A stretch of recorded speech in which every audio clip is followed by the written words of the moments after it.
Hello, this is SUBHASHREE Panda 18BEC 0571. I'm here. I'm there to, we're gonna take a look at this DVD player. We're gonna see what's inside it and what makes it work. It's actually, I'm doing a reverse engineering project, DIY, on this DVD player. I'm gonna assemble it, deassemble it again, so as to know what actually lies behind, beneath this. So there are several key components to this device, to this DVD player, and we will be looking at first the power supply, second the control board, then the CD tray as well as the laser itself and the external housing as well. So let's go ahead and get started. It will be really interesting. Very low cost, and you can buy it for less than $30, and the way they have been able to reduce the cost is, part of it is that the actual chips inside it needed to make it run have come down in price, and part of it is that they have been able to simplify the components on the board tremendously. So here we go. Alright, we can take a glance at this insides of this DVD player over here. And as we all know, there is never ever safe to plug in an electronic device when it's open. So coming to this piece of metal, again, is just a flat sheet, and probably was run through a press which created this tabs over here. You can very well see these tabs have been created, and these tabs lock in the housing under the front part. You can very well see these indentations over here. Yeah, this indentations one and the second indentation. These indentations, they're stamped in it, so the screws would fit flush, and then the holes were punched in it and it was folded. So what's gonna happen in this tray is this tray you see over here, this is a tray where the CD has been held, and this tray is gonna come in, and you will see this back plate over here, lowered down to make room for that tray, and then you will see this DVD or the CD, whatever is it spills up. Then this laser or the laser assembly will start sliding across the DVD, and that we will see that happen here in the LED. So when our CD goes into the tray and starts pulling up, and what's happening is that the power is being fed from this board. You can see over here, the power is being fed from this board, here all the way over to the control board. And then the control board is telling the motors what to do and gathering the information from the laser. And then it's sending to the ports over here, which go out to your TV and then shows up as a signal. Now we will try. Okay, I haven't removed the front panel of this DVD. Well, if it is possible, okay, fine. If it is possible for you guys to open this up, it will be quite good. But I'm gonna explain it right over here. So this is the front panel of this unit, and the front panel is basically, as you can see, it's an injection model plastic piece, or else we can say it's an ABS plastic. It houses the slot. Through which the CD tray comes out of it. And it also houses a window. Here you can see it also houses a window that the infrared from the remote control can penetrate to tell the thing what to do. And here you can see this small circle over here. It has another little starter and LED that indicates whether the device is on or off. So guys, this is a switch mode power supply for the DVD player. The whole thing you can see, this brown board. This is our complete model for this switch mode power supply. And this operates at higher frequency, whereas the linear power supplies operate at a lower frequencies. The key differences are that switch mode power supplies tend to be smaller in form factor, and they produce more electromagnetic interference, so they have a lot more filtering, but they also operate with much more efficiency, and they can change the amount of power supply, and they don't use near as much power as a linear power supply. Now coming into these components of this switch mode power supply. So as well, you can see this white portion. This is where your power comes in from the house, and there is right in front of you, this white portion here, you can see a fuse lying over here. This is our fuse, okay, and it is used to protect the house from any failure on the board. So if there is a failure, the fuse will also fail. There is a capacitor right over here, and it is also designed to fail in the case of a short on the board, and therefore it's got all these markings on it for the regulation. Now coming to this induction coil, you can see very well this is our induction coil. So this portion is our induction coil, and this capacitor over here, this capacitor as well as this induction coil, they are basically used to filter out the noise from the power supply, and because the power supply, since it operates at higher frequency, and hence produces more noise. So now if we look over here, these are the 4 diodes, 1, 2, 3, this one is 3 and 4. So these 4 diodes aligned together.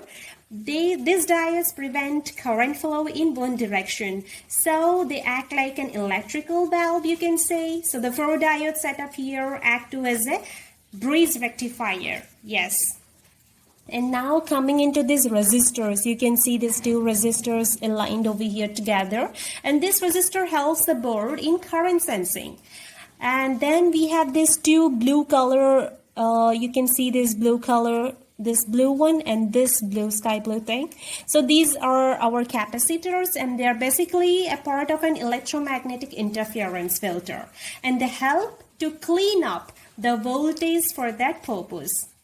Now coming into the most important part of our switch mode power supply is our this thing, this yellow portion. This is the most biggest part, whatever is more vibrantly visible. This is our transformer, and yes, this transformer is a high frequency transformer.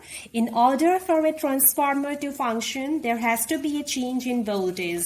The way we make the change in the voltage we use was called as our pulse width modulation. And this transformer steps the voltage down from 120 volts to both 12 volts as well as 5 volts.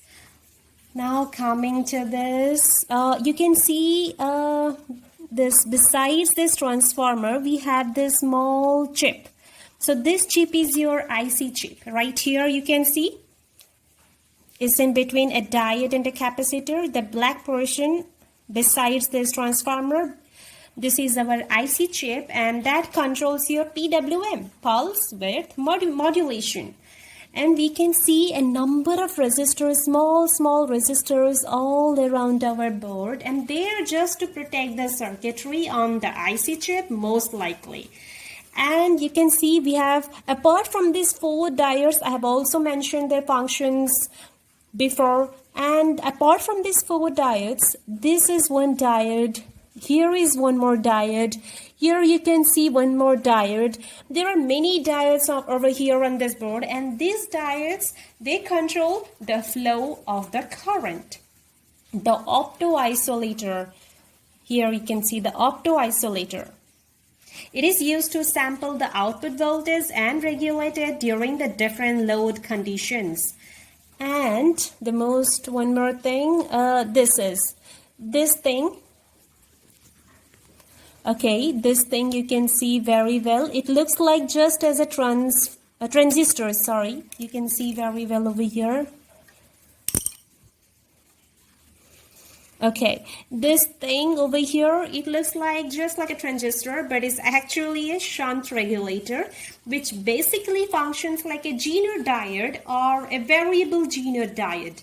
A Zener diode, as you know, it allows the current to flow in one direction to a certain point, and then above the certain point, it allows the current to flow in both the directions. So now we have come over here to this green board. As you can see, we have already completed our switch mode power supply board, and I have described each and every component functions and its parts and its usage, etc. Now coming to this green board, this is your microcontroller board.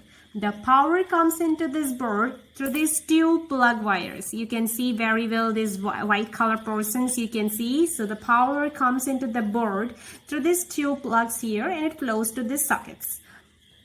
So in this board, there are a number of different components and chips. You can very well see there are a number of different components and chips on this board, which we're going to discuss about it in a short while. So first we're going to jump over to this EEPROM. You can see very well, this is here I have pointed, yeah, so this is EEPROM. It's an electrical erasable programmable memory chip. It stores an index of commands for this board, and even when the power is shut off. And now coming to this, yeah, this person which is there in the middle of this board, and this is our CPU chip, central processing unit. And as well, like as the name suggests, it obviously controls all the functions of this board as well as the functions of the entire unit. Now coming into this, okay, the CPU chip, one more thing is that it basically can go and pull the index commands, so it sort of acts as a memory. Now coming into this white color, you can see a shiny portion behind, like besides the CPU chip, we can see a shiny portion over here, and this is your clock chip. It has a little quartz crystal in it, and as you all know, quartz has an interesting property. So when it is squeezed, it can emit a small electrical signal, or when just electricity is run through it, it will just expand just slightly. And so because of that, it's very consistent in the way that it responds to the electricity, and very consistent in the way that it expands. And so because of that property, they are able to run electricity to it very easily and get it to expand and get a return voltage, and then they can determine a very precise timing, which is very crucial in the working of this DVD. So anyway, it allows this board, as we can see, anyways, it allows this board to synchronize itself, which is really important when we are reading a lot of data and information from a disk. And we have to make sure that all those ones and zeros, those binary form of data, obviously we know the data is always in the form of binary, so all those ones and zeros end up in the right place and everything happens in sync. Now coming to this, yeah, probably, yeah, this, you can see this chip over here. Yeah, so this chip is the video and the audio processing chip. So once the data comes in, it is routed through the CPU to this and processed and converted into a signal that your TV and stereo will understand. Now next we will be coming over here to the last chip of this board, and here, yes, it is placed over here. You can see as well very well. So this chip is your motor controller. It controls the direction and speed of the motors, and it does that in a very precise way. So it works with the CPU. This is your this chip is your motor controller chip, and this chip is your CPU. So it works, both of these things, they work together to make sure that the motors are moving in the right direction and at the right speed. So that's all what I need to say, and thank you. So guys, this is what I have done. It's me again, SUBHASHREE Panda, and I have already completed, I have already explained each and every part, its uses, functions, as to say. So please, it's just a form of, it's sort of an reverse engineering, as I've already said, like dismantling all these things, assembling all these things again. It's quite an experience though. It's really worth it. I'm supposed to say, like I strongly said, it's really worth it. So please go for it, and just don't think of it as an, kind of a project given by your colleges or school. Just think of it as that, yes, you just enjoy while doing all these kind of things. So as I've already said, that this is sort of reverse engineering. So what is reverse engineering? It is also known as I've already said, It's a back engineering process. So it's a process by which a man-made object is deconstructed to reveal its designs, architecture, code, or to extract the knowledge from the object. Similar to scientific research, obviously, the only difference being that scientific research is about a natural phenomenon. So guys, I would suggest you to go for it, have an experience. Obviously, practical skills ought to be there in your life. So yeah, this is it, and thanks. And I really enjoyed having this experience, and thanks.